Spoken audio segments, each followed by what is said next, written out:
In the heart of a forgotten slum, where the scent of despair mixed with the dust of unpaved roads, lived a girl named Mira. She had known poverty since birth, wearing secondhand dresses that barely fit, her stomach often aching from hunger.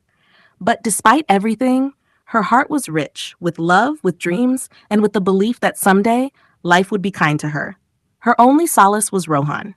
He was her world, her only light in a life full of darkness. They had grown up together, playing barefoot on the cracked streets, sharing stolen moments of laughter. Rohan was her best friend, her first love, her everything. He came from a slightly better family, but money had never been a barrier between them.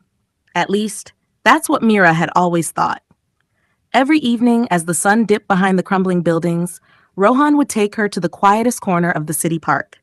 There, under the shade of an old banyan tree, he promised her the world.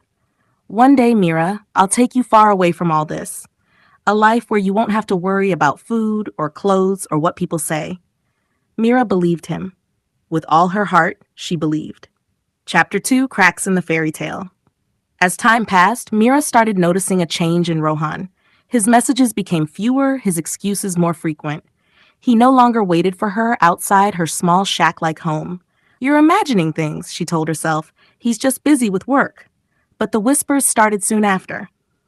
I saw Rohan with someone else yesterday, a neighbor muttered. He was at the cafe with a girl. She wasn't Mira, another added. Mira's heart clenched, but she refused to believe it. Rohan was hers. He loved her. He had promised her a future. One evening, she confronted him. Are you seeing someone else, Rohan? Her voice trembled. Rohan laughed, but it didn't reach his eyes. Mira, you're overthinking. You know I love you. And she did know. At least, she thought she did. Chapter 3, The Cruel Truth. It was a cold night when Mira decided to follow him. Her instincts screamed at her, and she couldn't ignore them anymore. She hid behind parked cars, her breath shallow as she watched Rohan enter an expensive restaurant. And then she saw her, a girl with silky hair, dressed in a way Mira could never afford. She laughed, touching Rohan's hand across the table. Mira's world stopped. She wanted to scream, to rush in and demand an answer. But instead, she stood frozen, the weight of betrayal pressing down on her chest like a stone. Tears blurred her vision as she turned and walked away, the night swallowing her sobs. Chapter 4, Shattered Pieces. Mira didn't confront him immediately. Instead, she let the pain consume her. She stopped eating, stopped sleeping. When Rohan finally came to see her after days of absence, she asked in a broken voice, "Do you love her?" Rohan looked away. That was all the answer she needed. Why, Rohan? Her voice cracked.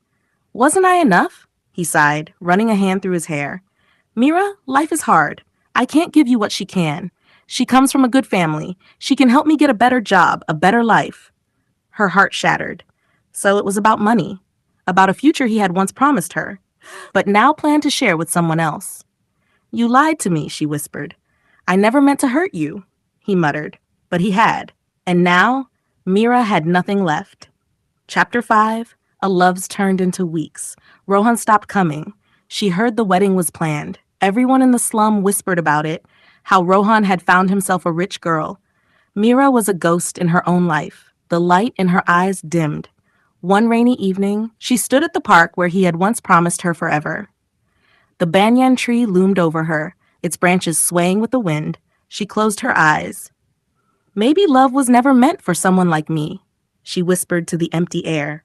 Tears mixed with the raindrops as she let the cold seep into her bones. The next morning, the sun rose, but Mira didn't. She lay still beneath the tree, her heart finally free from the pain that had once consumed her. And somewhere, Rohan laughed with his new bride, never knowing that he had broken more than just a promise. He had broken a soul.